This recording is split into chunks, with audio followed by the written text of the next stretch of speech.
noite, gente. Tudo bem? Por aqui tá tudo ótimo, tudo tranquilo, tudo em Boa noite, paz. professora. Tudo bem? Tá jóia. chique. Eu? Por quê? É? Tô nada. Tem nada de chique. Então, né? Mas a gente já está na nossa reta final de aula.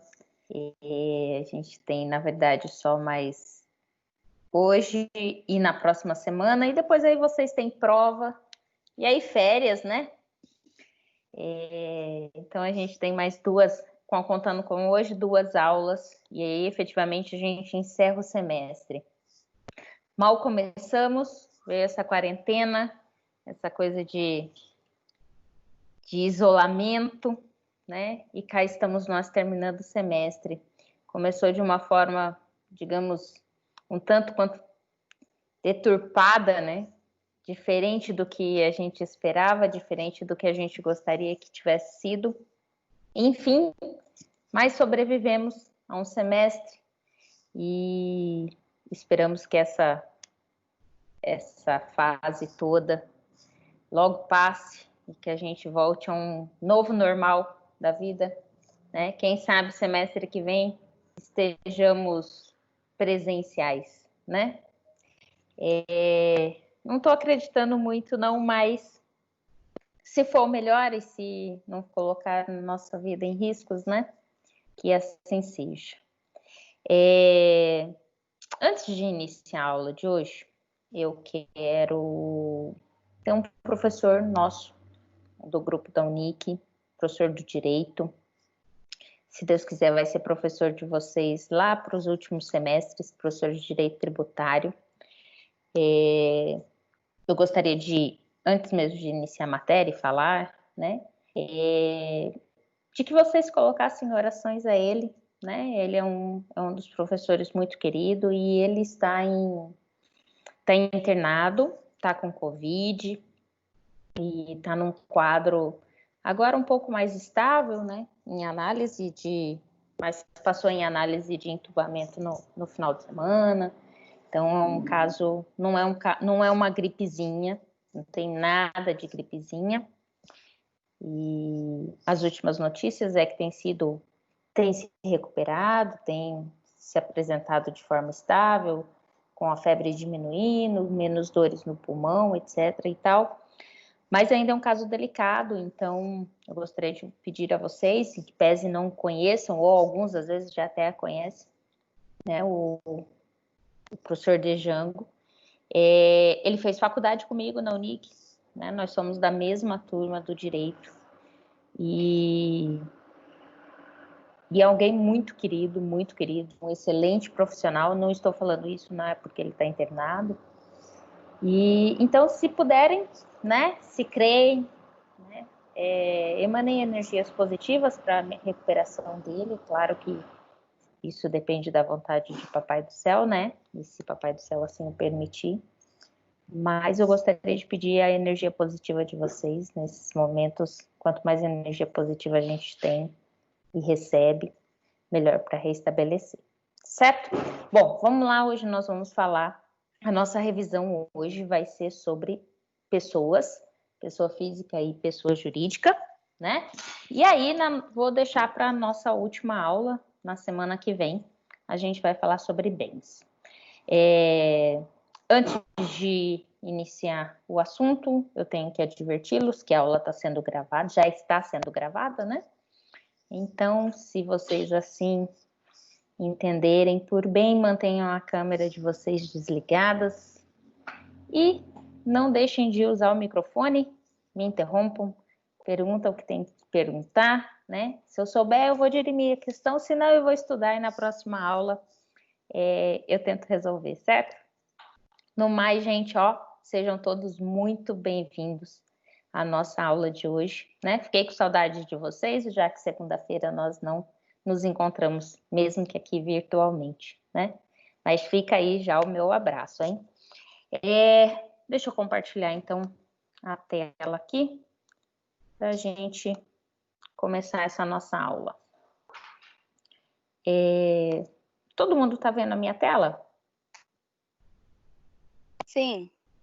Então, vamos lá. Qualquer coisa que tiver, se tiver qualquer... Opa, desculpa. Se tiver algum problema, vocês não estiverem conseguindo ver ou problema de áudio, vocês me informam aqui, ok? Bom, vamos lá então. Quando a gente, lá no nosso início do nosso semestre, a partir do momento que nós falamos de lei de introdução, nós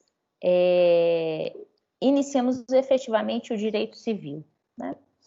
Então, eu me recordo que lá logo no início a gente fez a diferença entre direito público e direito privado, né? Dizendo que o direito público equivale-se aos interesses coletivos, né? Então, não é um interesse individual, mas é de toda a sociedade, e diferente do que vem a ser o direito privado, que está adstrito às partes. Então, somente aquelas que têm interesse na relação jurídica ali proposta, né? E o direito civil é um ramo do direito privado, porque ele está vinculado tão somente às partes, né? Então, ele vai disciplinar essas relações jurídicas, né, que vai estar existente entre essas pessoas privadas, entre esses particulares, e principalmente no caráter obrigacional, patrimonial, negocial e familiar. Eu me recordo que naquela aula eu falei que o direito civil, ele regulava essas relações jurídicas existentes entre as pessoas, né, e as pessoas e os seus bens. Por isso que se fala aqui em obrigacional, patrimonial, negocial, né? E familiar, porque é de pessoa, as relações jurídicas de pessoas, né? E qual que é o objeto, né, do direito civil? O objeto do direito civil é a tutela da personalidade humana, né? Ele vai disciplinar a personalidade jurídica, a família, o patrimônio e a própria transmissão deste patrimônio. Os seus princípios fundamentais, né, estão regidos, né, os princípios fundamentais, eles estão regidos dentre dignidade da pessoa humana, autonomia privada, função social do direito privado, boa-fé objetiva e a responsabilidade, né? Quando se fala em dignidade da pessoa humana, a gente está falando principalmente em comprometer-se à manutenção da vida e da liberdade do ser humano. Ele está pautado principalmente na Constituição Federal e é tratar o ser humano como sujeito de direito e não como objeto de direito, né? A gente vai ter o objeto de direito, o bem, não o ser humano. A autonomia privada é o sujeito de direito, ele possui a liberdade de praticar ou se abster de praticar atos ou assumir e deixar de assumir obrigações.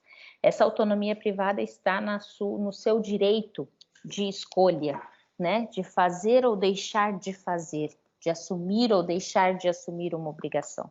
Você não tem a obrigação de comprar uma casa, né? Você pode alugar, se assim você o quiser, né? Da mesma forma, é ligado ao princípio dessa liberdade contratual e é lícito tudo o que não é proibido. Aquilo que não é proibido pela legislação é lícito, né? Outro princípio é a função social do direito privado, essa função social da propriedade dos negócios jurídicos, né? Compatibilizar essa pretensão dos particulares, os anseios particulares com os anseios da coletividade, né? Então, em termos de equilíbrio, né? A boa-fé objetiva, ela vai se subdividir nisso. A boa-fé por si só, ela subdivide-se em subjetiva e em objetiva. A subjetiva é que situa-se na consciência do indivíduo, né? É o que a gente tem como moral, né? Ela está ligada à moral, é aquilo que você tem na sua consciência como devido, né? E a objetiva, que efetivamente nos importa, né, que está ligada ao direito civil, né? É um padrão de conduta. Ele não é oferível de forma subjetiva, até porque de forma subjetiva cada um age de acordo com a sua consciência. Não necessariamente o que é boa-fé para mim de forma subjetiva seja boa-fé para você. E aí, se a subjetiva é algo interpretativo, a boa-fé objetiva, ela não é analisada de forma interpretativa, né? Ela é aplicada, é alçada pela forma comportamental das partes. E essa forma comportamental das partes, ela vem adstrita no direito civil, ela está no Código Civil assim prescrita, tá? A responsabilidade evidencia a ideia de que aquele que causa dano ao outro fica obrigado a reparar. Isso está lá no artigo 186, 187 e 927 do Código Civil, e ele deixa muito claro, aquele que cometeu auto ilícito causou dano ao outro e fica obrigado a reparar. E aí essa responsabilidade, a gente viu, ela vai ser direta a todo e qualquer dano. Pode falar.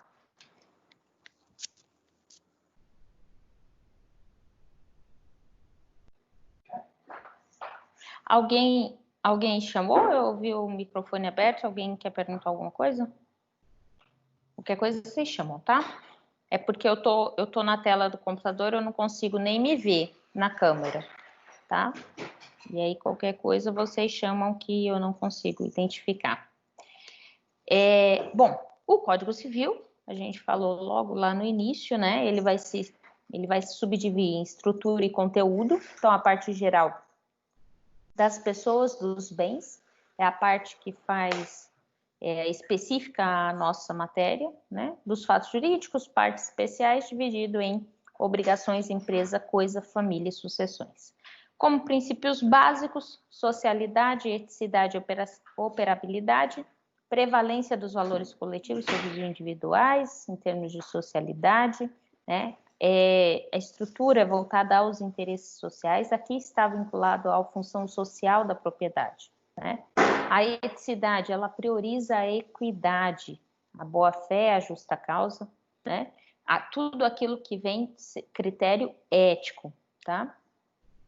E a operabilidade, porque elimina o Código Civil de 2002, ele elimina alguns institutos que não agilizava o processo jurídico nesse sentido. Então, hoje, o Código Civil, né, a partir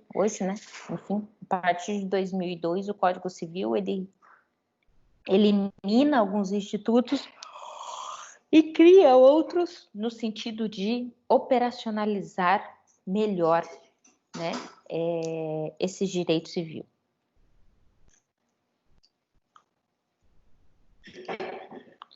Bom, e aí a gente entra efetivamente na nossa matéria, né, das pessoas naturais. Pessoa natural, todo ente físico ou jurídico, suscetível de direitos e obrigações, né, isso é pessoa, né, ou seja, sujeito de direito. Quando a gente fala efetivamente em pessoa natural ou física, é o ser humano, esse sim considerado como sujeito de direitos e deveres. Né? O artigo 1º do Código Civil vai dizer: toda pessoa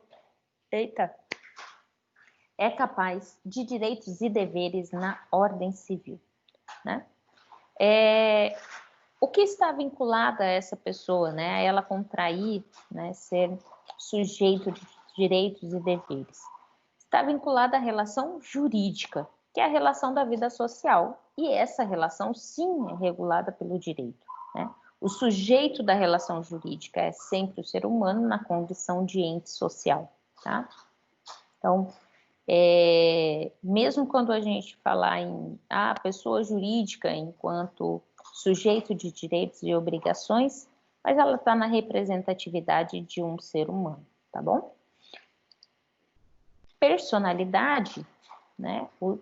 Não basta eu ser pessoa física, né? Para que eu contraia direitos e obrigações, eu preciso ter personalidade. E a personalidade é essa aptidão, de você adquirir direitos e contrair obrigações ou deveres na ordem civil. Então, além de você ser pessoa física, você tem que ter personalidade. E como que eu adquiro a personalidade?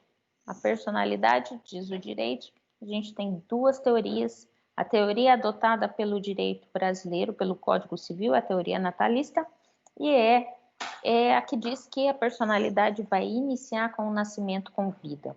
Tá? Então, a partir do momento que se nasce com vida, eu adquiro a personalidade. O nascituro, né? O nascituro, quem é o nascituro? Nada mais é do que o bebezinho que está lá na barriga da mulher que está grávida, né? Então, é o nascituro, ele ainda não nasceu, né? É o feto, né? É o que ainda está por nascer. Ele não tem personalidade jurídica, né? Pois juridicamente ele ainda não é pessoa, né? Para o direito, ele se torna efetivamente pessoa quando ele nasce, porque aí ele adquire personalidade, né? A lei, só que de qualquer forma, a lei põe a salvo alguns direitos desse nascituro desde a concepção. Concepção, lembrem os senhores lá do ensino médio, é o encontro do ovo mais o zigoto mais o espermatozoide, né? Do óvulo mais o espermatozoide, e que vai dar o início à gênese do nascituro, e depois vem considerar como pessoa física. Né? Então, ele tem uma expectativa de direito sob condição suspensiva, ou seja, esse direito vai efetivamente valer-se a partir do momento que ele nascer com vida. Né? Outra teoria que não é adotada pelo Código Civil, mas é de grande relevância, é a concepcionista, que vai dizer que o nascituro já tem sim personalidade jurídica desde a concepção, e vai entender, né, que desde a concepção ele já é sujeito de direitos, né? Então, e aí o que vai, pela teoria concepcionista, alguns direitos, então, efetivamente vai depender do nascimento com vida. Outros não, já vai ter efetivamente. E aí é o que a gente vai subdividir aqui, a personalidade jurídica em formal e material, porque para a teoria concepcionista, a personalidade formal já é por meio da concepção. Então, houve a concepção, eu já tenho a personalidade jurídica. E a material, efetivamente, ela acontece com o nascimento com vida. Os direitos da personalidade, ou seja, os direitos que você adquire com o seu nascimento, né? Esses direitos que você adquire, você nasceu com vida para o Código Civil, né? São direitos que estão inerentes a você. Estes direitos, eles são irrenunciáveis, não são transacionáveis, você não pode dispor desses direitos, queira você ou não, né? Você, a partir do momento que nasceu com vida, você tem direito a eles, e você vai prender até a sua morte, né? Vai estar enraigados a você, raizados, né? Então, direito à personalidade, direito à integridade física, intelectual, moral, né? Você... Puxa, não consegui abrir. São direitos à vida, liberdade, saúde, honra, imagem, integridade física, privacidade, intimidade, né? Então, quando no início da aula eu avisei, adverti vocês de que eu estava gravando a aula, a gente estava fazendo um contrato, né? Um contrato qual eu estou avisando que eu vou dispor da sua imagem, caso você permita, né? Com a abertura da sua webcam. E esse vídeo pode ser veiculado.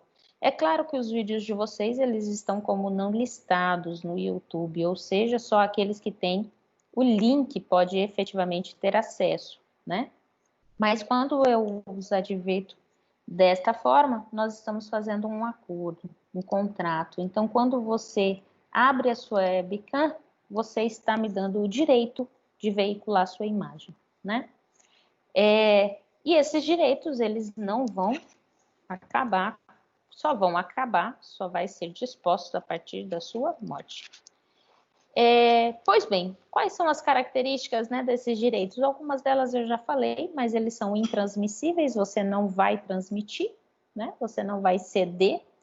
Eles são irrenunciáveis, né? Você não pode abrir mão deles, né? Imprescritíveis, ou seja, não prescreve, não vai perder pelo uso, desuso, inércia, decurso do tempo, ele vai persistir, são ilimitados, não tem como a gente restringir, não há taxatividade, né? Aí depende do contexto, depende da situação que te envolve, eles são absolutos, são oponíveis erga omnes. O que é esse erga omnes, Karina? A todos, né? Eles são oponíveis contra todos. Então, o seu direito à vida, esse seu direito à vida, ele está oponível contra qualquer um que possa querer destruir, né, de encontro ao seu direito. São impenhoráveis, ou seja, não são passíveis de constrição, não vai satisfazer nenhum débito que você, porventura, tenha realizado, alguma obrigação, você deixou de pagar uma obrigação, você vai ter a penhora de um direito de personalidade. Não, direitos de personalidade na sua grande maioria são todos abstratos, né? Você não pega, você não tem, você pode até ter um valor econômico a ele quando você fala do direito à honra, do direito a relação ao dano, né, que te causa honra, você pode até dar um valor, mas eles não são concretos, são abstratos, né? Inexpropriáveis, ou seja, não pode ser extraído, né? Não pode ser objeto de uso capião, ninguém pode tirar de você. Esses são direitos que são só seus, né? Vitalícios, porque permanecem enquanto você estiver com vida. Em relação aos atos de disposição do próprio corpo, o Código Civil ele confere, né, uma proteção jurídica de integridade física. Então, são proibidos os atos de disposição do corpo que importe, se você, né, importar diminuição permanente da integridade física, contrariar os bons costumes, né? Então, você não pode por si só, né, cortar sua perna, seu braço, né, alguma coisa desse tipo, ou de alguém, né? A não ser que seja efetivamente necessário, né, exigência médica. E aí eu também tenho a permissão de transplante, né? Você, se não for você não pode vender, é crime vender o seu rim, né? Você não pode vender o seu rim porque você quer só ganhar um dinheiro, né? Agora é diferente se for em caso de transplante para salvar uma vida, né? Não a venda, mas o transplante, né? E depois da morte, né, válida disposição, sim, gratuita do corpo, aí seja para transplante de todos os órgãos que são sadios e possíveis, né, para incorrer na vida de alguém, ou mesmo a disposição do próprio corpo para a universidade, para estudo, né, e etc. Tá? Você pode fazer. Em relação ao tratamento médico de risco, a gente falou lá atrás, né? Ninguém pode ser constrangido a submeter a um tratamento médico. Obrigatoriamente, o médico deve atuar com uma prévia autorização do paciente. É o que está acontecendo agora com o Covid, com a administração da hidroxicloroquina.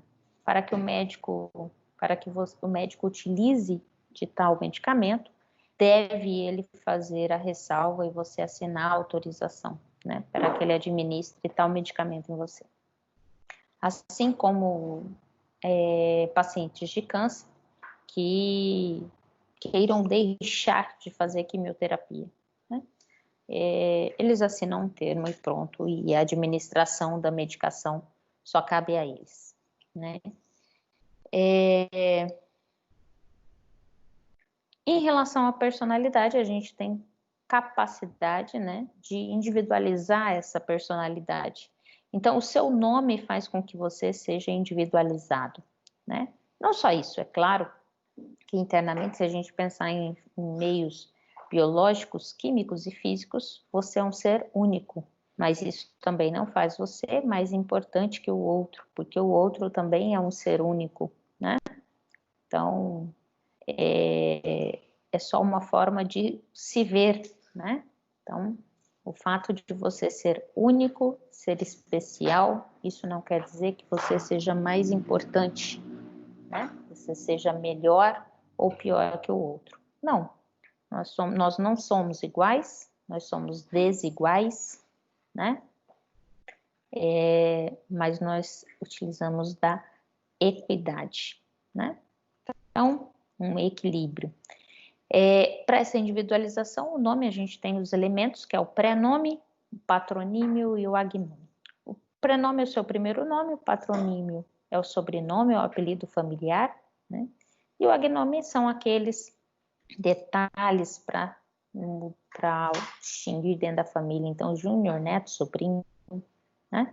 São os elementos do nome. A mudança de nome, em regra, ela é imutável, porém, tem algumas exceções, né? O direito, nunca se diga sempre para o direito ou nunca para o direito, porque a gente sempre vai ter uma exceção. E na mudança de nome não é diferente, a regra é imutabilidade, o nome que seus pais escolheram para você e foi registrado. Mas se o seu nome for vexatório, se tiver erro gráfico, alteração do nome pode ocorrer no primeiro ano após a maioridade, casamento, transexualidade, né? A adequação àquilo que é o corpo com aquilo que é a sua mente, né? Outra individualização que se há é o Estado. E aqui o Estado, né, indica a sua posição na família, na sociedade, enquanto Estado civil, Estado político, né? Então, o fato de ser solteiro, ser casado, né, brasileiro nato, naturalizado, vai individualizar você diante dos outros. Outro ponto da individualização é o domicílio, né? Quando se fala em domicílio, deixa eu liberar aqui para alguém.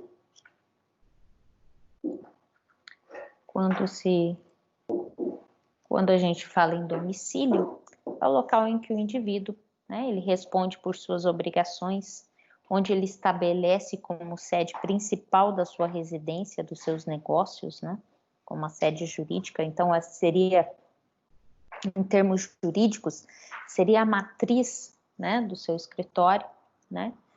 E o Código Civil vai sim admitir uma pluralidade de residências e uma pluralidade de domicílios, tá? Para que eu identifique qual é o domicílio, primeiro é o objetivo, que é a residência, né? O que você tem que ter é que o domicílio eu tenho que ter o elemento objetivo e o subjetivo. O objetivo é a residência, o mero estado de fato material, é o local onde você habita, né? Com a intenção de permanecer, mesmo que ausente temporariamente.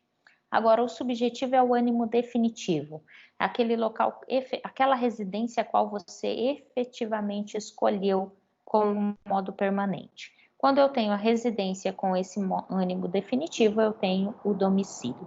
Tá? Esse domicílio ele pode ser voluntário ou ele pode ser necessário. O voluntário pode ser geral, escolhido livremente, especial, ele está fixado no contrato. Né? É o foro de eleição. Então, é eleito pelos próprios contratantes. Então, quando você compra uma casa, ou compra um carro, ou abre uma conta no banco, tem o foro de eleição. O que é o foro de eleição? Eita, nem tô com sono e tô bocejando. O foro de eleição nada mais é do que a escolha do local onde pode ser discutido qualquer cláusula contratual ou qualquer discussão referente àquele contrato, tá? Então, não prevalecem ações sobre imóveis, né? Por quê? Por que não prevalece sobre ações sobre imóveis? Porque eu posso escolher, em relação nas ações sobre imóveis, o que vai prevalecer efetivamente é o local do imóvel, tá? Então, se eu comprei uma casa e o foro de eleição, né, diferente, eu comprei uma casa em Cuiabá e o foro de eleição está em Brasília, quando eu entrar com ação, eu posso entrar eu devo entrar em Cuiabá, porque o imóvel ele está em Cuiabá. Por isso que fala que não prevalece sobre ações sobre imóveis. Eu posso, né, entrar em Cuiabá ou eu posso entrar no foro de eleição do contrato. Os contratos de adesão, né? Igual eu falei do contrato da conta, se prejudicar o consumidor, o foro de eleição elencado, o que vai estar sendo válido vai ser o domicílio do consumidor. Em relação ao necessário e legal, os incapazes é o do seu representante legal, né? Lugar do servidor público é onde permanecem suas funções, do militar onde estiver servindo, do preso é onde cumpre a sentença, marítimo é onde o navio estiver matriculado, não importa onde ele estiver no mundo, mas onde ele estiver matriculado, o agente diplomático, né, Distrito Federal, ou se não no último domicílio. E pessoa sem residência habitual é onde ela for encontrada.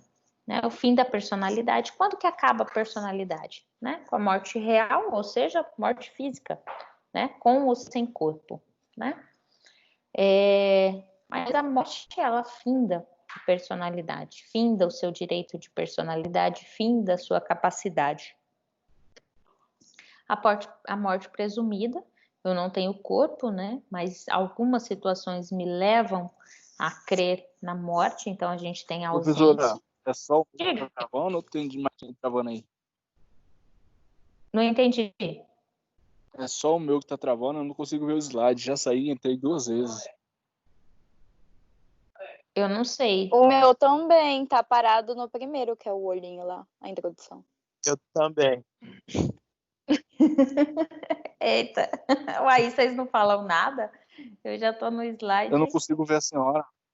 Eu não consigo ver nem o slide, nada. Eu já saí, entrei, tá no Wi-Fi, nada. Peraí, deixa eu só ver qual slide que eu tô aqui. Eu vou... Bom, vocês estão me vendo? Parece. Estão conseguindo me ver?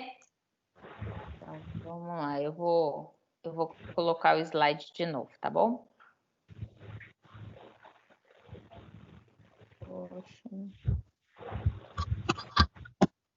Deixa eu fazer diferente aqui.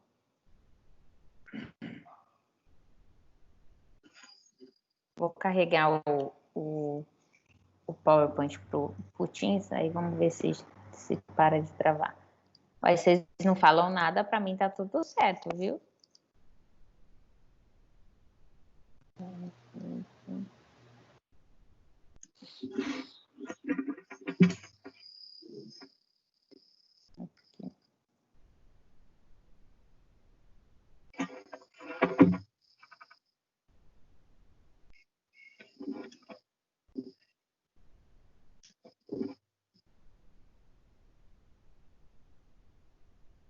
Vamos ver se ele carrega agora. E aí a gente visualiza isso. Só falta agora não carregar, né, gente?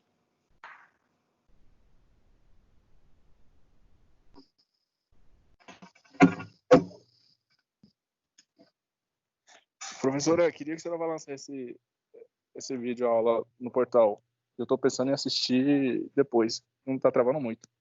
Ó, eu vou ministrar para vocês. Amanhã eu jogo no portal. Então eu vou assistir pelo gravado, porque eu não consigo. Calma. Hein? Espera aí, ele tá baixando de novo. Vamos ver se continua. Né?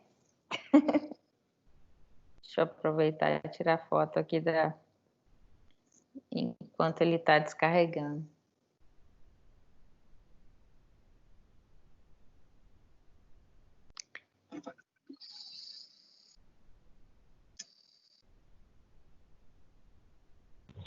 Ô, professora, aquela aula magna pontua? Pode falar, André. Aquela aula magna, ela pontua? Qual aula magna? É uma que tem no portal da gente, primeiro semestre lá. Não sei dizer, mas eu acho que deve pontuar, porque tudo que se faz lá naquele portal pontua. Beleza. Vamos lá. Bom, aqui eu já tinha falado.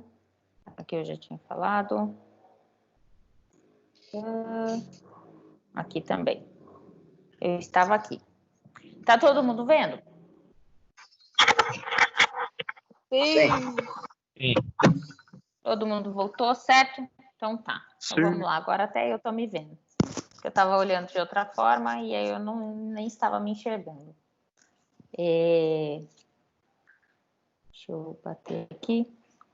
Bom, eu estava dizendo que a morte, ela é presumida, né? Então, pela ausência. Ó, vocês não se importam, é chimarrão, tá, gente? Vou aproveitar enquanto eu dou aula para vocês, que eu não tomei antes da aula. Vocês estão servidos? Ó, é chimarrão mesmo, não vai falar que é bebida alcoólica, não é. É só chazinho do gaúcho. Então vamos lá, ó. A morte presumida, ela vem pela ausência. Então eu tenho desaparecimento de uma pessoa do seu domicílio, ela deixa de dar notícia por longo intervalo, e aí algumas situações acarretam, né, o que a gente entende como morte presumida. E a gente tem efetivamente 2 casos de possibilidade. Uma sem declaração de ausência. Por que eu não preciso da declaração? Porque o fato é tão efetivo, ocorreu de uma forma tão instantânea, tão numa situação em que o óbito seria quase que inevitável. Então, quem estava sob perigo de vida, né? Então eu posso ter desde um sequestro, né? Aquele que está na guerra e ele é desaparecido, né? Seja em campanha ou ele é feito prisioneiro. Então, nessa situação, se ele não for encontrado depois que a guerra cessou, até 2 anos, ele é considerado como morto através de uma morte presumida e eu não preciso sequer dessa declaração. Agora, há uma outra situação, quando eu preciso de declaração dessa ausência. Então, a pessoa some por muito tempo, não deixa qualquer notícia, né? E aí, o que se faz? Passa-se um período de tempo, eu tenho o que a gente fala de abertura da sucessão, tá? E aí, o que eu vou fazer? Eu vou utilizar desses bens do morto, mesmo que presumido, né?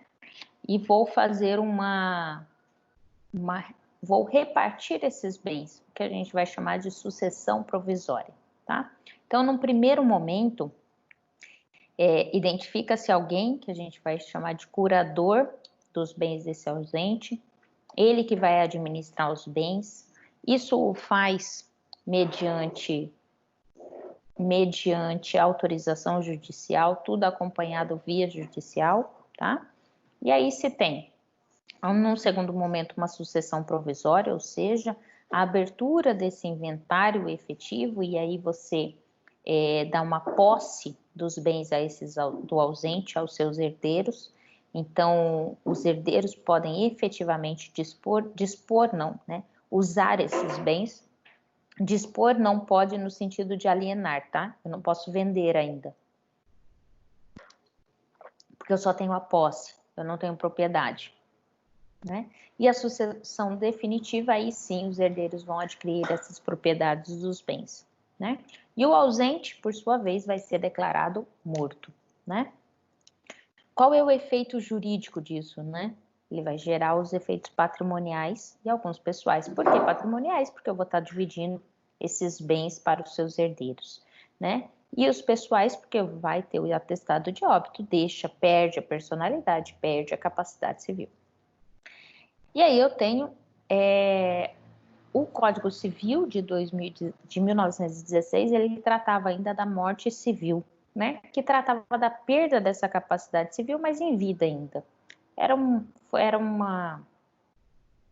Aquelas coisas criadas, né? De forma esdrúxula, né? E ela foi abolida, então, do nosso ordenamento. Outro ponto é quando se dá a comoriência. O que é a comoriência, né? Comoriência nada mais do que a morte de 2 pessoas ao mesmo tempo, né? Então, se elas são herdeiras entre si, né? Não se aplica, não vai haver essa transmissão de bens, né? Então, se você tem o pai e a mãe, tem os filhos, os pais morrem no mesmo instante e tinha ali comunhão, tinha separação total de bens, né? Eu não tenho qualquer tipo de vínculo entre os bens, entre eles não há transmissão de bens, né? E eles morrem no mesmo instante, eu vou ter a repartição de bens tão somente para os filhos que mantêm-se vivos, tá? Então, comoriência nada mais é do que a presunção de morte simultânea de duas pessoas que seriam, entre elas, herdeiras. E aí, eu não tenho qualquer transmissão de bens entre eles. Qual que é o aspecto disso, Karina? Isso vai dar um aspecto grande lá nas sucessões. Eu não vou entrar agora em detalhe, até porque vocês vão ter um semestre só para estudo em relação a isso, tá? Mas saibam que comoriência é essa morte simultânea de pessoas que seriam herdeiras entre si, e aí, por sua vez, não vai haver transmissão de bens. O que é capacidade jurídica, né? Capacidade jurídica, ela é considerada a extensão da personalidade jurídica, né? É a medida da personalidade. Então, é a aptidão do sujeito de ter direitos e obrigações. Ela está inerente ao ser humano, né? Por sua vez, capacidade jurídica, ela se confunde com personalidade jurídica. Só não se confunde mais, só não pode se dizer efetivamente que é sinônimo, porque na capacidade jurídica a gente vai ter a subdivisão entre fato, né? Aqui entre capacidade de direito e capacidade de fato, né? Então, capacidade de direito ou de gozo, né, é o que a gente tem como conceito de personalidade, né? Então, é a sua capacidade de adquirir direitos e contrair obrigações. Então, é própria do ser humano, só perde com a morte. Agora, e a capacidade de fato, né? A capacidade de direito, a gente falou, né? A sua personalidade você a tem a partir do momento que você nasceu com vida. A capacidade de fato ou de exercício é a efetividade dessa sua capacidade de direito. Então, é a aptidão efetiva, né, de praticar validamente os atos da vida civil, né? Toda pessoa tem capacidade de direito e de gozo, né? Eu já disse isso, nasceu com vida, você tem a capacidade de direito ou de gozo desses direitos. Mas nem todo mundo tem a capacidade de fato ou de exercício. Por quê? Porque o próprio código assim o definiu. Então, algumas pessoas não têm esse direito de capacidade de exercício, né? Então, o que a gente vai ter são as incapacidades. E aí a gente tem a restrição, né? Essa incapacidade, essa restrição de exercício dos atos da vida civil, né?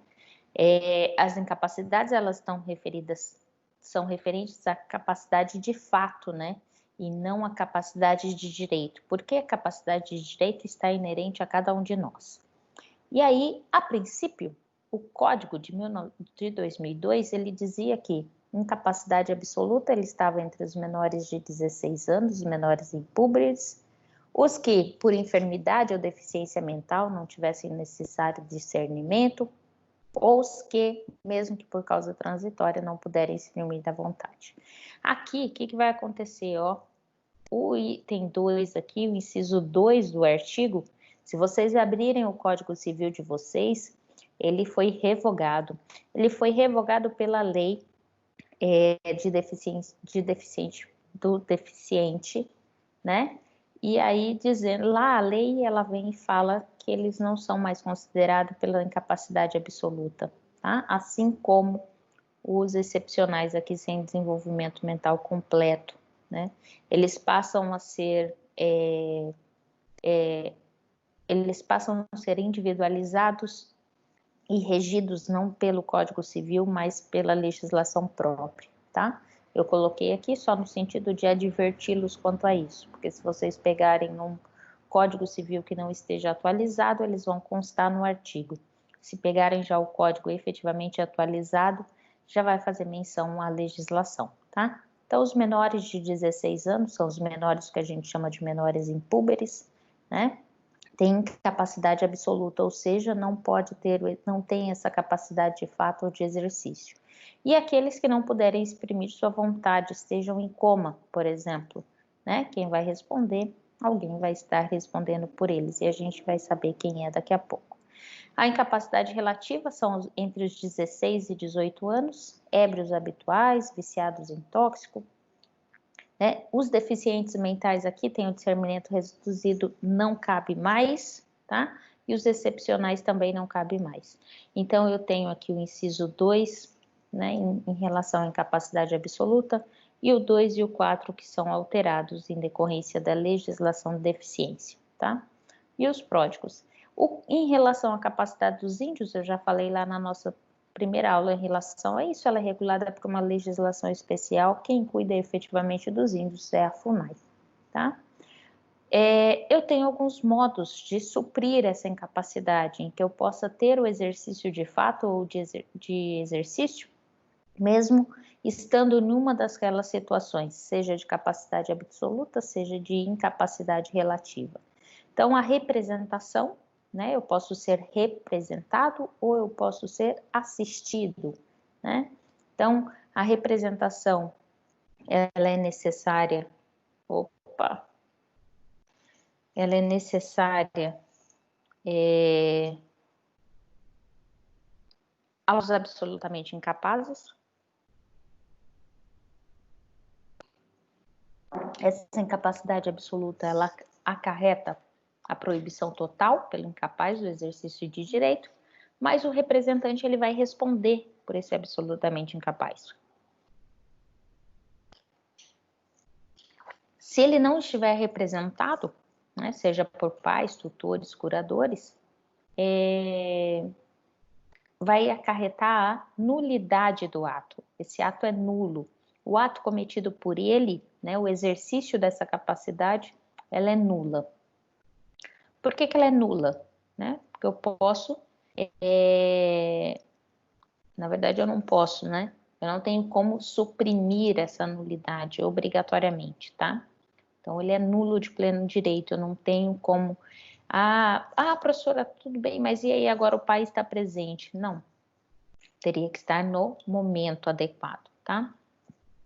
Diferente do que acontece com assistência, né? Ele equivale a ser relativamente incapaz, e aí permite que ele seja assistido, né? E se não assistidos, acarreta anulabilidade. Qual que é a diferença entre nulo e anulabilidade? O nulo é porque ele independente de ter feito, é como se não tivesse sido feito. Agora, a anulabilidade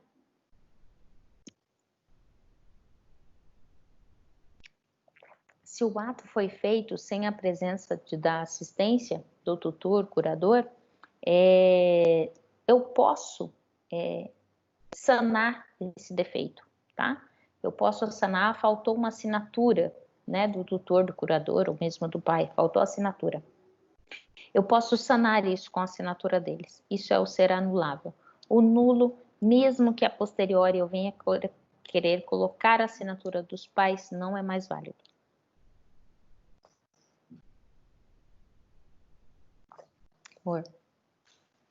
Eu acho que acabou.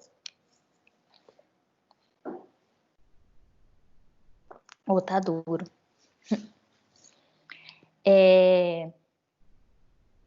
Bom, aí eu tenho diferença entre tutela e curatela. Tutela é o amparo de menores, né, na ausência de pais. Então, quando eu tenho os menores e eu tenho a ausência dos pais, a gente socorre de um tutor. Ele vai proteger o menor não emancipado, né? Vai proteger principalmente os seus bens. Né? Então, os pais faleceram, foram suspensos, destituído do poder familiar. Esse menor deve ser amparado por um tutor. E a curatela? Na curatela, é amparo a maiores. Então, se eu tenho alguém em coma, por exemplo, né? Eu preciso de um curador. Ele que vai cuidar, né, principalmente dos bens daquele que está em enfermidade, bom? Então, a tutela é para menores e curatela é para maiores. E como que se dá o fim efetivo, né, dessa incapacidade? A incapacidade, ela se torna capaz, você se torna capaz com a sua maioridade, né? Então, completou 18 anos, você é maior portanto é responsável. Bom, você já tinha que ser responsável, mas agora você é capaz de contrair obrigações, né, de ater aos seus direitos. Você é sujeito de direitos e obrigações, efetivamente. Se não pela maioridade, pela emancipação, né? Acontece antes dos 18, na verdade, entre 16 e 18 anos. Pode ser voluntária, ou seja, os pais, né, por concessão dos próprios pais. E aí, se eu estiver na ausência de um ou o desacordo do outro, eu tenho por instrumento público, né? Agora, se os pais não se conciliarem em relação à emancipação dos filhos, eu posso fazer por intermédio da sentença do juiz, né? Então, nessa situação, ou ainda quando o menor estiver sob tutela, então ele está com tutor, e aí entende que ele pode já ser responsável por seus bens e tudo mais. O tutor assim entende também, e aí pede-se essa emancipação judicial. Legal é se você casar antes dos 18 anos, você é emancipado. Emprego público, né? Se passar no concurso, no emprego público antes dos 18. Se você se formar no colação de grau em curso superior antes dos 18 também. E se você também tiver estabelecimento civil, comercial, só um pouquinho, ou comercial em relação de emprego que propicie economia própria. Diga. Esse do concurso público. Tem um concurso público abre para menor de 18 anos? Isso era antigamente? Isso é que acontece assim, ó. É que se você tem concursos para... teve um período em que você tinha concursos igual para professor. Hoje você obrigatoriamente exerce através de um curso superior, né?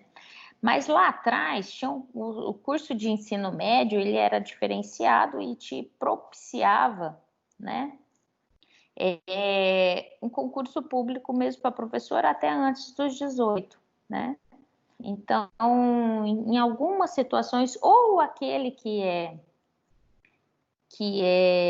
já teve colação de curso superior e a gente tem efetividade em relação a isso, se ele já tiver o curso superior, mesmo que ele não tenha os 18 anos, ele tem condições de fazer o emprego público também.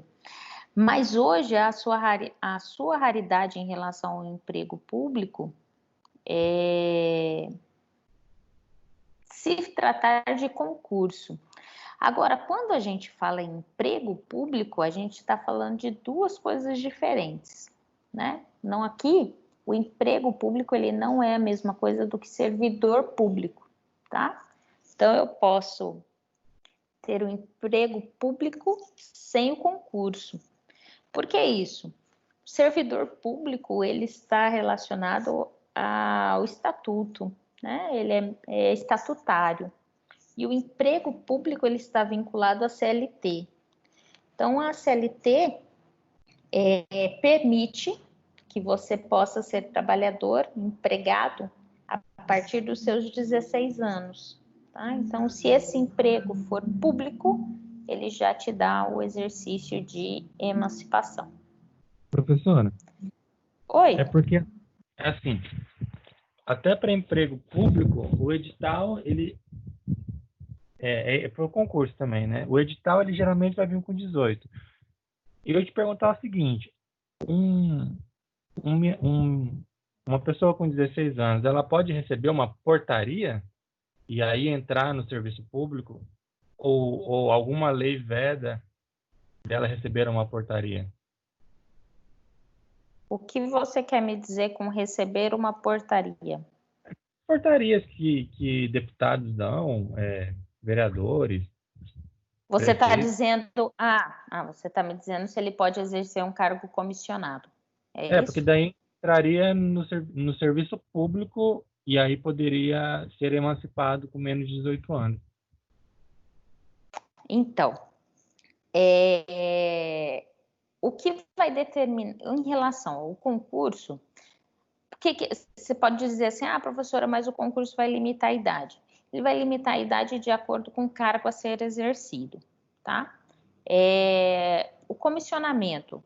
O que pode vedar em relação à idade no comissionamento é o próprio regimento interno do órgão. Se o regimento interno do órgão assim o fizer, estipulando como idade mínima, ele também vai atuar. E aí isso vai estar de acordo com cada um dos órgãos, cada uma das câmaras e tal, das assembleias legislativas. Mas pode ocorrer situações em que eu não tenho esse limitador e ele entra abaixo dos 18 anos, mesmo em cargo comissionado. Se eu não me engano, mas esse acho que já tinha 18 anos, teve uma situação bastante esdrúxula, se eu não me engano, no governo da Dilma, de um rapaz que iria atuar no ministério, em um dos ministérios, num cargo de gestão, de coordenação, alguma coisa de supervisão, em que era um DAS alto e tal, e tinha uma idade assim, eu acho que era 18 anos, esse eu não vou ter certeza, mas era um cargo de autogestão e tal, e aí questionaram, inclusive. Mas eu não recordo se ele tinha 18 ou se tinha menos de 18 até. Então, se não tiver, pode entrar sim, tá? Mas isso vai ser de acordo com o próprio regimento interno. Não é óbice. O fato do regimento interno colocar a idade também não vai ser óbice constitucional, tá? Mas tratando-se de emprego público, eu tenho algumas situações que, dependendo da atividade que seja, eu não preciso ter os 18 anos. Tá? E aí tem condições de emancipar. Né? Mas hoje é mais difícil, até porque os jovens antes dos 18 anos, colar grau bastante difícil. É mais fácil conseguir emancipação pelo casamento aqui do que efetivamente por conta do trabalho. Né? Mas tem algumas situações, com suas raras exceções, ainda acontece. Bom, se isso era pessoa física, a gente tem as pessoas jurídicas. Pessoas jurídicas também são pessoas sujeitos de direito, né? São entidades compostas por pessoas naturais ou pelos bens dessas pessoas naturais, né? Vai ter personalidade própria, individual, são aptas, né, serem sujeitos de direito e obrigações. Então, pessoa jurídica por si só, ela tem seus direitos.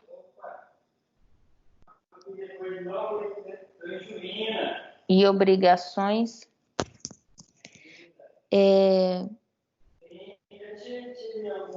Principal característica, né? Ela vai atuar na vida jurídica com personalidade diversa dos indivíduos que compõem, e os seus bens, em regra, eles não podem ser penhorados, né? Os bens dos sócios não podem ser penhorados por dívidas dessa sociedade, né? A natureza jurídica é o que a gente chama de teoria da realidade técnica, né? A pessoa jurídica, ela existe de fato, não é uma mera abstração, né? A personificação é atribuída a grupos, né? Então você reconhece vontade, objetivo próprio dessa pessoa jurídica. Tem outras 3 teorias disciplinadas pelo direito, mas que não fazem parte do nosso Código Civil, que é a teoria da ficção, da teoria da realidade objetiva e da realidade jurídica. Da ficção, a pessoa jurídica é uma criação artificial da lei, da doutrina, então é algo criado pela doutrina, pela legislação, não é algo concreto, não é algo real, né? Pela realidade objetiva, ela vai nascer por imposição dessas forças sociais, dessa necessidade de ter essa relação jurídica social, leva, né, à criação da PJ. E a realidade jurídica, porque essas PJs são organizações destinadas a um serviço e analisa as relações sociais e não a vontade humana, né? Ela está ali vinculada à relação social, né? Só um pouquinho.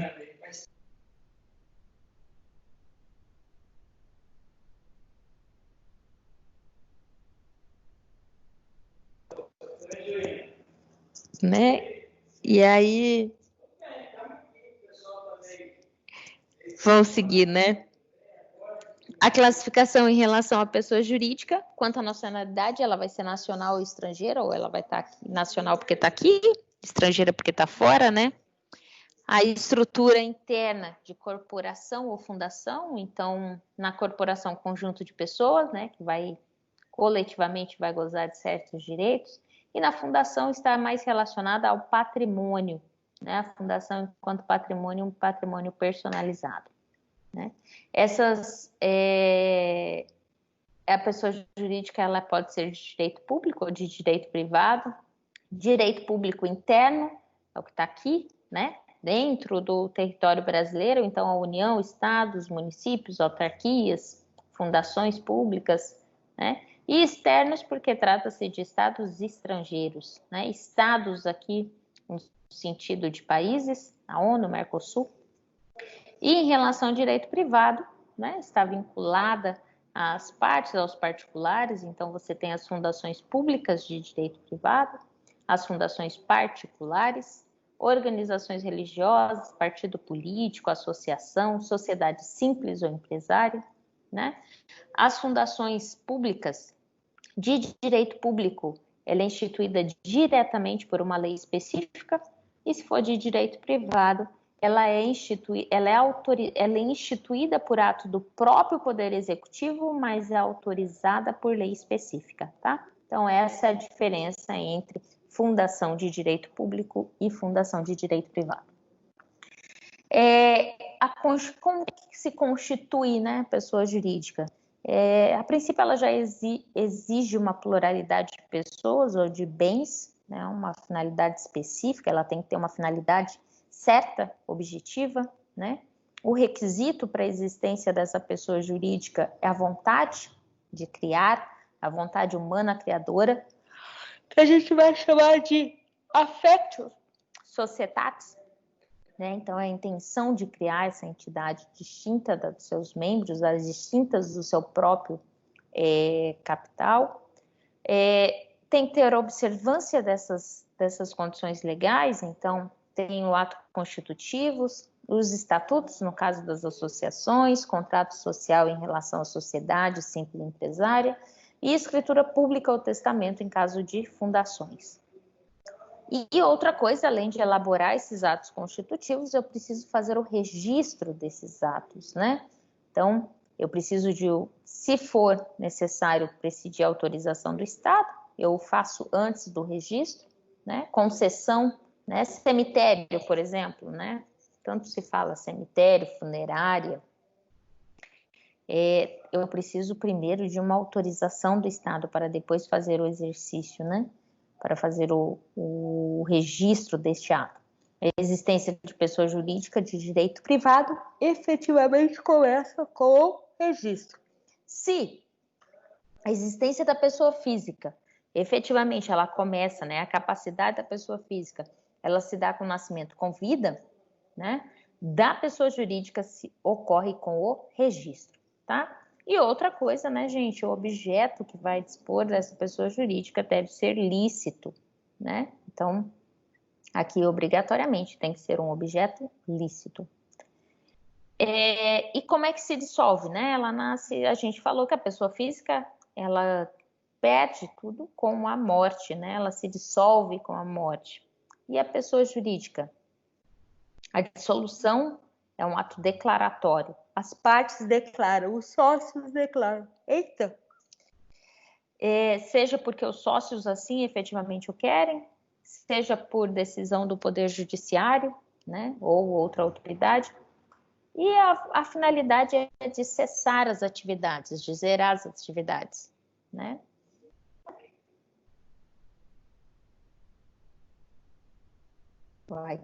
Caiu minha...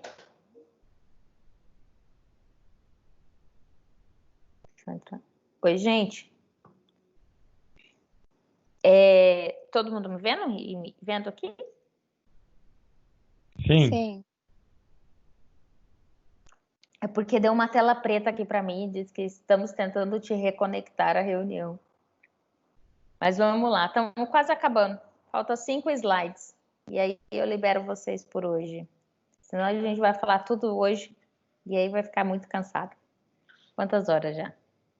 8h10. Então, a dissolução da personalidade jurídica, essa dissolução é um ato declaratório e principalmente de vontade por deliberação dos sócios, por vontade dos sócios de cessar as atividades da empresa, né? Essa dissolução, como eu falei um pouco, ela vem pela vontade dos sócios ou por decisão do Poder Judiciário. Então, quando decreta a falência da empresa, né? E a ideia é fazer cessar. Mas só a dissolução eu já faço, né? Já estou cessando as atividades da empresa? Não, né? A dissolução, a pessoa jurídica continua ainda com personalidade até que faça a liquidação. O que é liquidação? Pagamento de todas as dívidas, zerou todas as dívidas, e aí se faz a partilha, se tiver, né, de bens remanescentes entre os sócios. Aí feito isso, aí sim, após a liquidação, dá baixa nos atos constitutivos, seja na junta comercial, seja no cartório, no caso da escritura pública de uma fundação, tá? Outro ponto, né, que a gente falou, quando a gente falou de pessoa jurídica, é a possibilidade da desconsideração da pessoa jurídica, né? A desconsideração da pessoa jurídica trata-se de uma exceção à regra de que o bem do sócio não vai ser atingido pelas obrigações adquiridas pela pessoa jurídica, né? E aí, em regra, né, a gente tem o princípio da autonomia da pessoa jurídica, ou seja, os bens da pessoa jurídica não vai se confundir com os bens das pessoas naturais que a compõem. Então, os bens da pessoa jurídica são um, bens da pessoa física é outro, né? A desconsideração é uma exceção e só vai ter cabimento no caso de fraude ou abuso por parte dos seus diretores ou de seus sócios.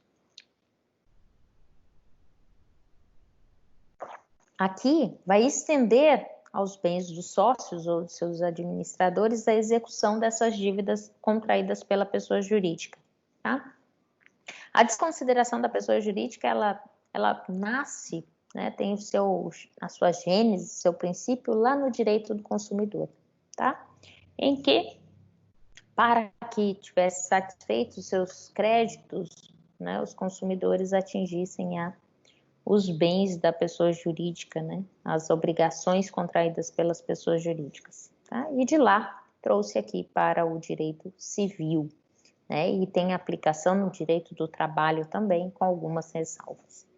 Então, a pessoa jurídica, ela não pode servir, né, como um manto, como um escudo protetor para os bens dos sócios, né? Aqueles que contraem a obrigação, ainda que pela pessoa jurídica, deve adimplir com essas obrigações.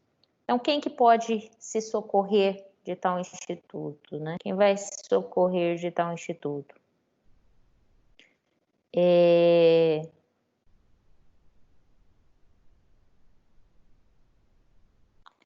Opa, desculpa. Tá vendo que alguém pediu para entrar e desistiu. Quem são os legitimados, né? Então, a parte interessada é aquele que é credor, né? E que não tem o seu crédito satisfeito. Então, ele é legítimo, né? Para que entre, para que faça esse pedido. E o Ministério Público, quando assim, né, couber intervir, quando ele não estiver como fiscal da lei, mas como parte interessada. Enquanto requisito, obrigatoriamente tem que estar caracterizado abuso, né, de personalidade jurídica. Então, o desvio de finalidade, confusão patrimonial entre a empresa e os sócios, né? Então, eu tendo, né, eu sendo legítimo e tendo os requisitos, há a possibilidade da desconsideração. Karina, toda e qualquer situação, gente, quando que efetivamente ocorre a desconsideração? Você tem a pessoa jurídica contrai uma obrigação e aí a partir dessa obrigação ela não vai adimplir essa obrigação, não paga essa obrigação, né? E o que vai acontecer? Não pagando essa obrigação, cabe à parte, né, efetivamente à parte, entrar com uma ação de execução, ou seja, né, seja por protesto do título executivo, seja a execução efetivamente do contrato ou de um título de crédito, né, seja um cheque, por exemplo, né, então entra com uma execução e aí o juiz ele vai dar ordem para pagamento dessa dívida, né, e aí a pessoa jurídica não faz qualquer menção. Pois bem, o que o juiz vai fazer? Ele vai buscar primeiro todas as possibilidades de penhora online, né? Seja nas contas, seja de bens. Quando ele se socorrer de todas as possibilidades em nome da pessoa jurídica de que para a satisfação desse débito, desse crédito, né, quando ele se socorre de todas as possibilidades, aí então, né, eu posso caracterizar o desvio de finalidade, confusão patrimonial para requerer a desconsideração da pessoa jurídica, tá? Não cabe a desconsideração da pessoa jurídica como primeira etapa na satisfação de um crédito, né? Ela é exceção, tá? A regra cabe aos bens da pessoa jurídica o pagamento das suas dívidas, tá bom? E pode ocorrer também a desconsideração inversa, que seria, né, ao invés dos bens dos sócios corresponderem às dívidas da pessoa jurídica, aqui são os bens da pessoa jurídica que vai arcar com as dívidas do sócio.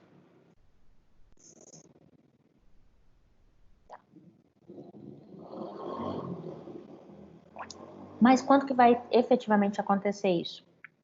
Quando os bens da pessoa, quando o sócio ele se valer da pessoa jurídica para ocultar e desviar os seus bens, tá? Aí eu tenho.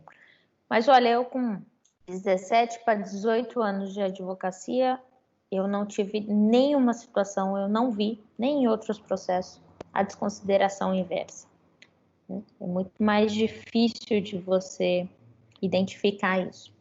Bom, dentro da pessoa jurídica, a gente falou das associações. O que são as associações? Nada mais são do que união de pessoas que se organizam para fins não econômicos, tá? Tanto associações quanto fundações, característica básica, fins não econômicos, tá?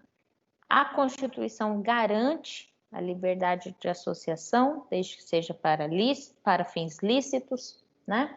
Deve ser registrada, tem que ter estatuto de abertura das assembleias, né?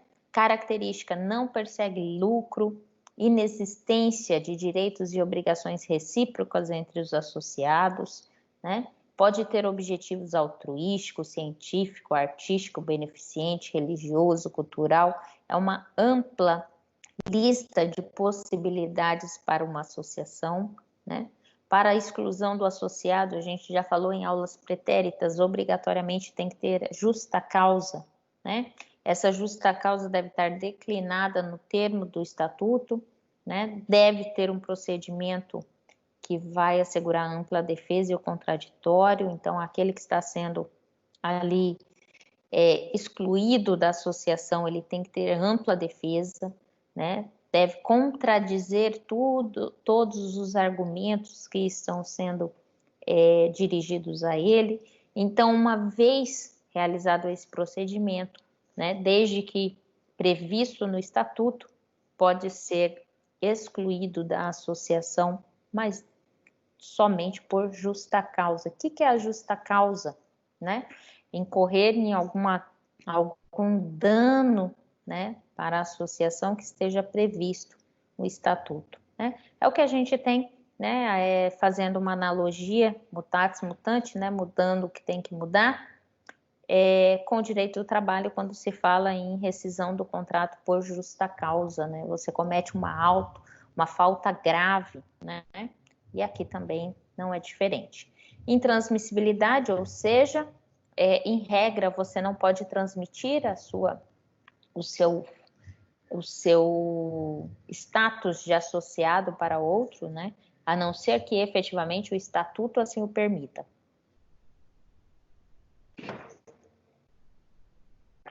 E aí você vai ter ainda a possibilidade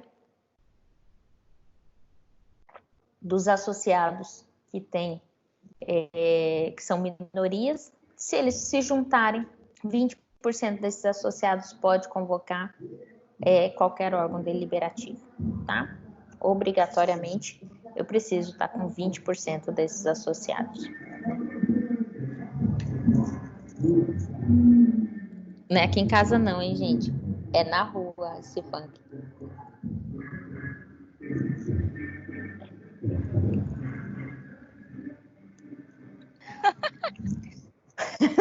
Oh, né? professora. Tchá, tchá, tchá. Até para animar, né? Se fosse sexta, vocês iam falar, professor, é aí mesmo, né? Mas não é não, foi só um carro que passou. Até parei de falar, né? Porque depois dessa... E no caso das fundações, né? Então, falta 2 slides e a gente termina, gente. No caso das fundações particulares, né? A gente trata-se de uma universalidade de bens, né? Obrigatoriamente tem um fim que dá unidade.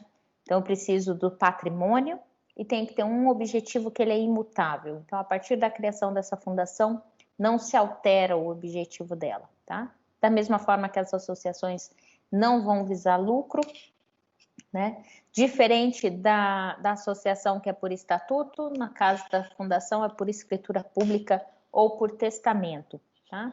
Pode constituir-se para fins religiosos, morais, culturais ou de assistência, tá lá no artigo 62 do Código Civil. Pressupostos para a fundação, dotação de bens livres, esses bens têm que estar livres e desembaraçados, vai ser vinculado para a fundação, né? Não vai estar relacionada à pessoa física ou qualquer outra pessoa jurídica, né? Especificação dos fins, ou seja, aquele objetivo específico, né? Previsão do modo de administração. Tá bom. Toma aqui.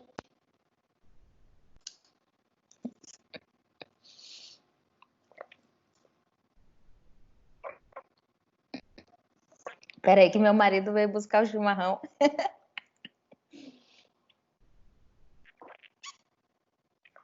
Eita, mas tá comprido.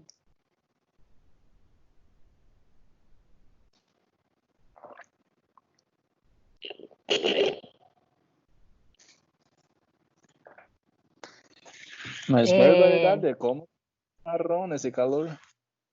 E tá quente, mas bate. Já acostumei. E olha que eu sou paulistana, hein, gente? Não tem nada a ver com gaúcho, com chimarrão. Mas realmente eu acostumei. E aí à tarde, finalzinho da tarde, só que ele chegou mais tarde. E aí quando eu vi já estava para começar a aula, falei, agora eu vou esperar ele chegar para fazer. Mas voltando, então pressupostos aqui, dotação do bens livres, especificação dos fins, previsão do modo de administração. Aqui esse modo de administrar é como que vai efetivamente ocorrer a administração da fundação. Eu preciso já de imediato fazer isso? Não, tá? Não é algo essencial. Isso pode se discutir depois, né, com a diretoria que se forma e tudo mais para a organização, tá? Aí sim, eu tenho que ter uma elaboração de estatuto e esse estatuto ele tem que ser submetido ao Ministério Público.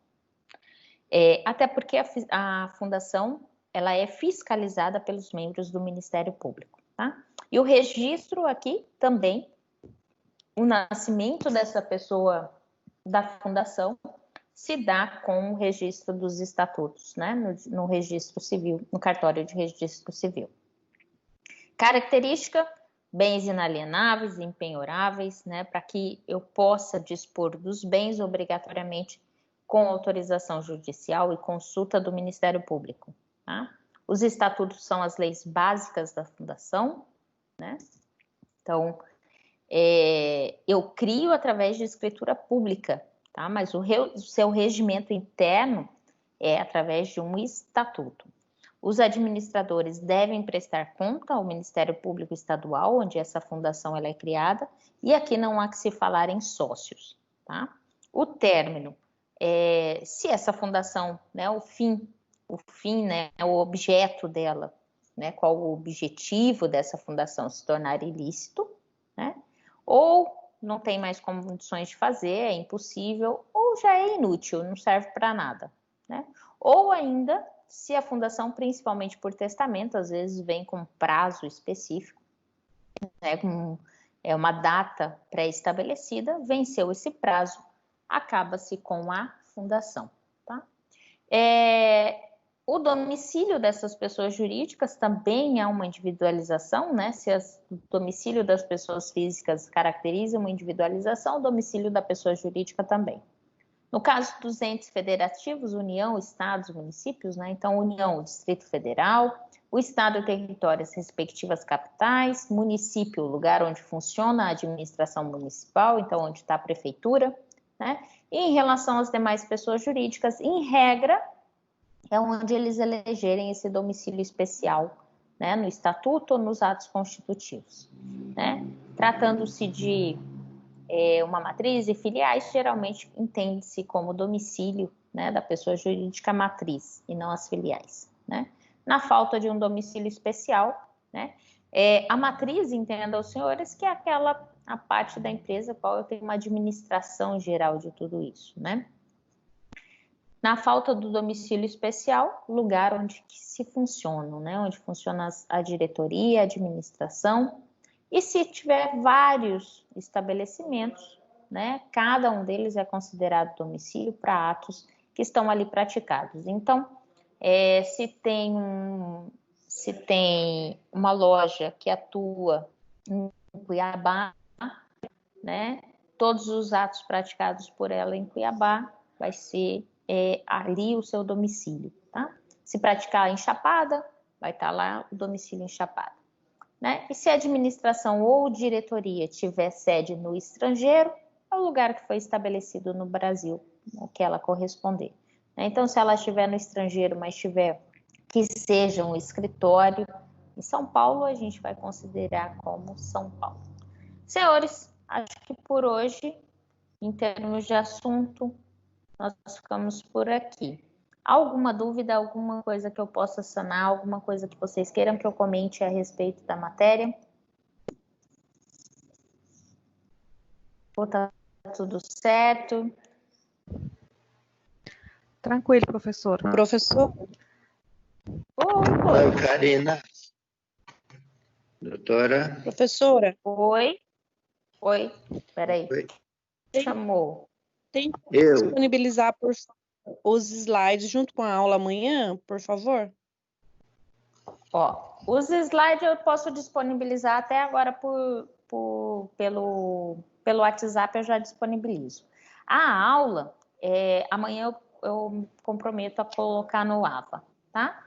Que é Obrigada. Assim, porque o que eu preciso? Agora que eu encerro a aula, ela é processada pelo Teams e aí ela me disponibiliza geralmente mais tarde, 1 hora depois, mais ou menos, que a gente encerrou. E aí eu preciso baixar e depois passar para o YouTube, toda uma coisa, mas amanhã eu disponibilizo, sem problema. Fala, Gerson. Sobre a liquidação de empresas. Por exemplo, a empresa tem patrimônio, ela declara na junta comercial, na receita liquidada e tem pendências. De que forma primeiro que ela não consegue dar baixa, hein, Gerson? Ela não consegue dar baixa efetivamente na junta comercial se ela tiver... Mas se conseguiu. Se ela ainda tiver... Hã? Se conseguiu. Mas ela não conseguiu... Ela se declarou sem que fazer não a declaração real, né? Ela declarou que não tem créditos e nem débitos, e eu tenho uma ação contra essa empresa. E depois disso eu vi um imóvel que ela tem na pessoa jurídica, o cara transferiu depois de estar liquidado a empresa, ela transferiu o imóvel para a pessoa física. Ela não se declarou aí responsável. O que você pode... Certo, aí o que você pode fazer? Aí você vai ter que ir vias judiciais, vai ter que buscar isso na junta que ela foi baixada, ver a certidão do imóvel. Então, pega a certidão do imóvel de que ele fez a transferência depois da contratação da dívida. Só que essa dívida, ela estava efetivamente já... A empresa estava em inadimplência quando ela fechou, deu baixa? Inadimplência, só que já estava a dívida em execução já faz 5 anos. Então, aí o que vai ter que juntar é que ela efetuou a baixa, juntar a certidão do imóvel de inteiro teor de que fez a transferência já posterior a ponto dela estar no polo passivo da ação. E aí o que vai acontecer? O juiz vai declarar fraude à execução, vai cancelar essa venda, né, e vai utilizar esse imóvel. É claro que eu estou falando assim, de forma... Na realidade, transferir um imóvel, ele fazendo um acordo, porque eram embargos de terceiros, né, de uma outra empresa. Eu tinha execução contra ele, ele contra mim, entrou embargo de terceiro, ele foi lá e fez um acordo e passaram para as pessoas físicas. A juíza acatou o acordo e sentenciou, né? E daí nós recorremos e ela disse que tem que ir, tive que entrar com mandado de segurança, agora estou aguardando para ver alguma resposta nesse sentido, né? O ponto, e a juíza desconsiderou, ela alegou que ela estava certa, mas nós mostramos de todos, provamos com as certidões da junta comercial, as alterações, a baixa na receita, tudo. Vamos ver o que vai dar, né? Mas tive que fazer denúncia contra a juíza no CJ e entrar com mandado de segurança contra ela. Quanto à decisão dela, né? Porque ela não deveria ter sentenciado, né? Porque tinha vários processos apensados. Né? Ela julgou em um processo só, no embargos. E as outras partes, como é que ficam, né? Como é que ela vai julgar uma ação, sendo que ela acatou um acordo num embargo? Assim, o que tem que ver em relação ao embargo, se tratando de embargo terceiro, se tivesse o penhora em cima desse imóvel, o embargo terceiro é dizendo que não, quem é dono, quem eu sou o dono, né? Então, eu estou falando de forma muito de fora, né? Não sei efetivamente o que aconteceu no processo, né? Mas tomara que você tenha êxito, se esse for o benefício, tomara que tenha êxito no mandado de segurança. Dagmar, você já havia... Você 60 dias nessa ansiedade aí, por causa de Covid, parou tudo, são processos físicos, né? Aí vira... Mas é assim mesmo. Nossa, é um caos mesmo. Entendeu? Eu tive uma situação agora na Covid, de um fato na Justiça Federal, que, meu Deus, eu ainda estou arrancando os cabelos. Ainda tem que fazer um agravo de instrumento, mas, nossa, dor de cabeça. Os juízes estão tentando no Covid agora trabalhar de forma mais acentuada e estão julgando aparentemente sem uma análise processual devida, sabe? Quer fazer número, porque eles precisam cumprir meta e quer utilizar do Covid agora dessa possibilidade. E aí está vindo muita decisão esdrúxula e a gente vai ter muito trabalho enquanto advogado. Você ver, no mandado de segurança, a desembargadora diz assim que nós tínhamos... em cima da própria ação lá, né? Mas como a decisão foi no embargo de terceiro, não cabe a nós, né? Não temos como participar, né? Ela não julgou as outras.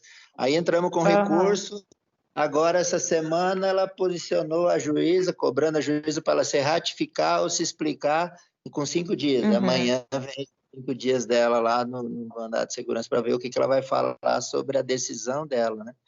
Porque veio várias fraudes, né? Mas infelizmente demora muito. Mas obrigado. O nosso judiciário é moroso. É complicado.